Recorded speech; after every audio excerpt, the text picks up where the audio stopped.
every other day tayo dito naglo-load ng itlog sa ating incubator para every other day din po yung ating pag-hatch ng sisiu. Yung fertility rate natin ngayon, 98%.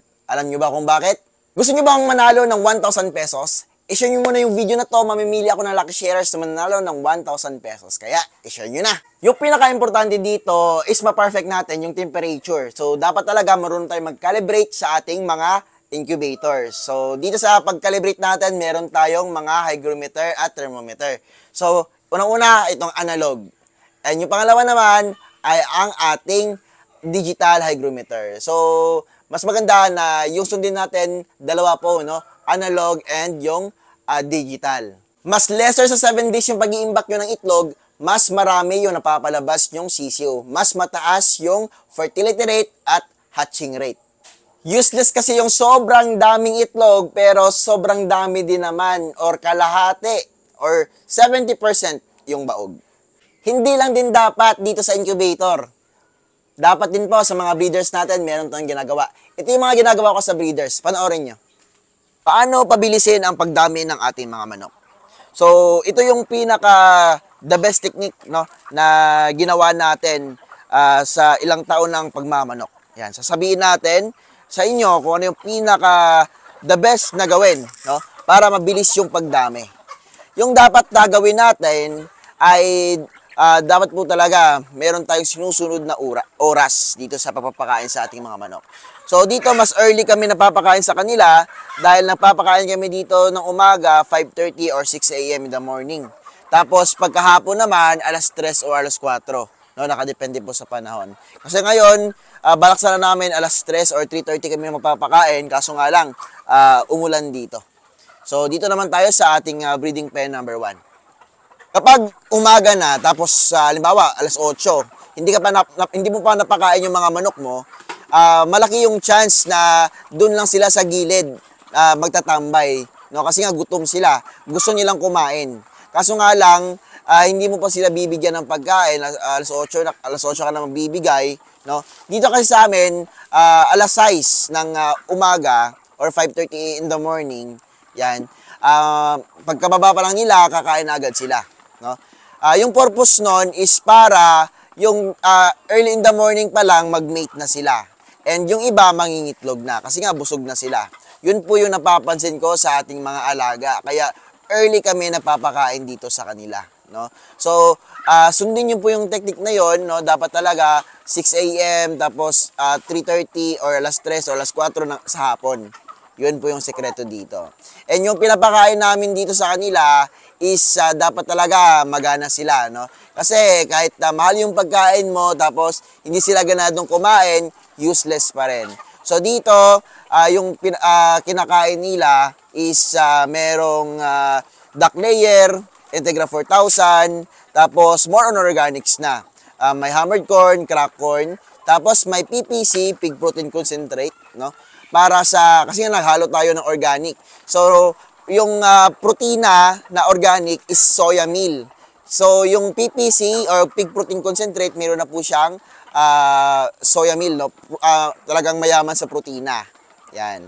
Tapos every 50 kilos ng pagkain namin, nag-mix kami ng King's Veda Plus. Kasi meron na yung folic acid, amino acid, yan, at multivitamins, electrolytes. Kompletong-kompleto na yung mga kailangan sa mga manok natin. May calcium pa, no, para sa pangingitlog ng ating mga alaga.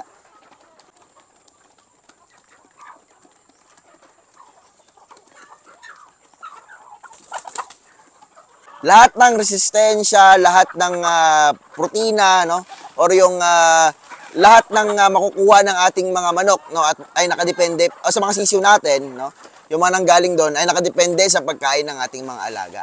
So dapat talaga yung gagawin nyo, kung gusto nyo mang gumawa ng sarili nyong feeds, magustuhan ng manok, no, maganda yung pangangatawan nila kasi nga nakadepende din po sa pangangatawan ng ating mga alaga itong ating pinapakain sa kanila, no? So dito kasi nga maganda yung pinapakain na, nakadepende sa panglasa, dapat maganda yung katawan, no? Maganda yung pangingitlog, yan, at maganda yung quality ng shell ng itlog natin, no? Kasi nga meron namang calcium yung King's Veda Plus. Yan. Tapos, syempre, maganda din po yung similya.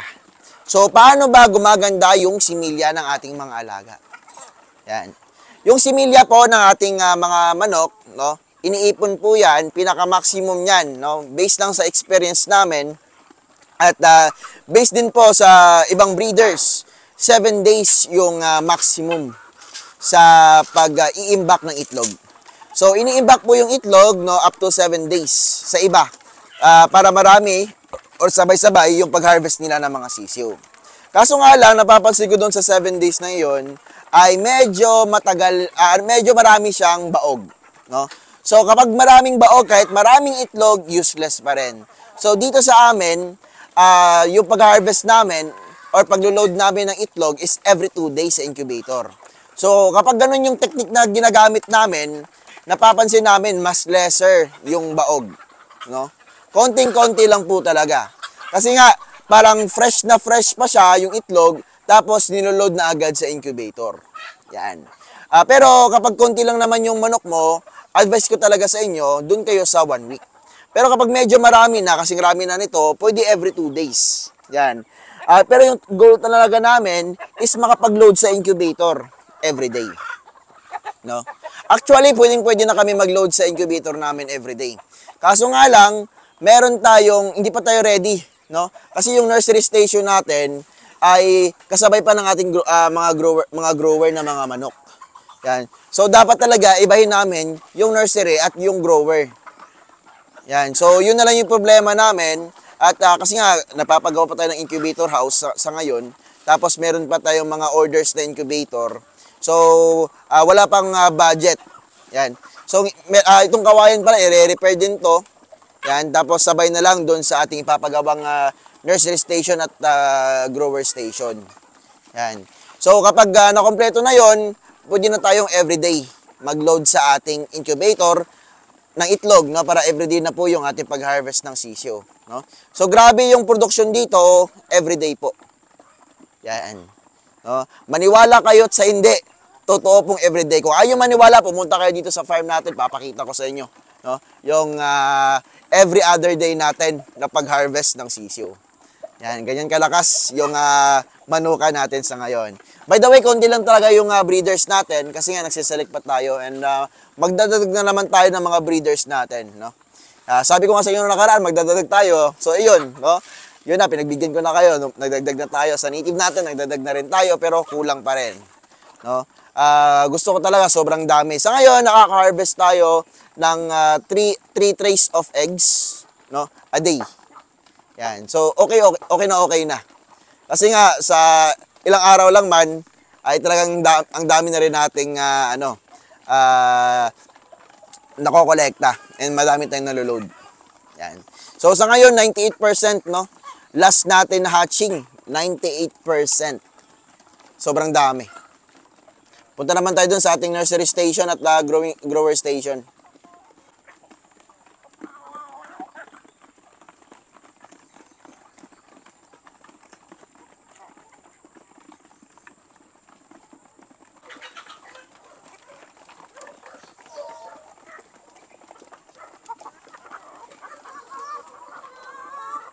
Ito naman tayo sa ating nursery station. Dito sa nursery station natin, more on Rhode Island Reds. No? Mga selection to. Meron din tayong breeder dito. Kinokondisyon natin. And condition naman yan, no? At lilipat ko na lang doon sa ating breeding pen number 3. Bale, 2 hens dyan sila dito na napili ko kanina. And ito yung ating Shamo. No? So, wala pa siyang maayos na paglalagyan. Pero, meron na yung pagkainan, no? Yung pang Shamo talaga. Yan. So, umulan kasi kanina. Kaya yun. Malaki masyado, no? Yung kinokondisyon namin ni Papa, ang 2 manok din sa ngayon. Hybrid. Malakas naman kumain. At ito yung aming Hubbard na isa, no? So, hindi kasi siya kumakain doon sa breeding pen number 3. Kaya dito muna namin siya kinokondisyon. Ngayon, okay naman siya. Nasa ano lang to, 5 kilos. No? Ganyan yung ating manok dito. So, mamimili ako ng manok dito. Pang katay. Ito. Napili ko to. So, bibigay ko para sa ating mga panday doon sa ating incubator house. Simpleng-simple lang po yung trabaho dito. Ilang minuto lang, mga 15 minutes, tapos na yung pagpapakain dito sa ating mga alaga. Yan. Meron nyo tayong mga Hubbard cheese ito. Grabe bigat, oh. No, so, ito yung mga 2 months old. Yan. Mahigit 1 kilo to. Sabi ko nga sa inyo, no, dito sa mga hybrids natin, minsan malaki talaga. Ito, rooster to. Kaya talagang malaki. Yan. Ay, parang inahinata. No? Napakabigat ng Hubbard chicken. So, nagustuhan ko itong Hubbard chicken, kaya nagdagdag ako dito ng mga Hubbard. Dati kunti lang yung Hubbard natin, ngayon madami na. Dahil nga nagustuhan ko yung bigat nila. Ito yung mga 2 days old natin, ng mga sisiu. No?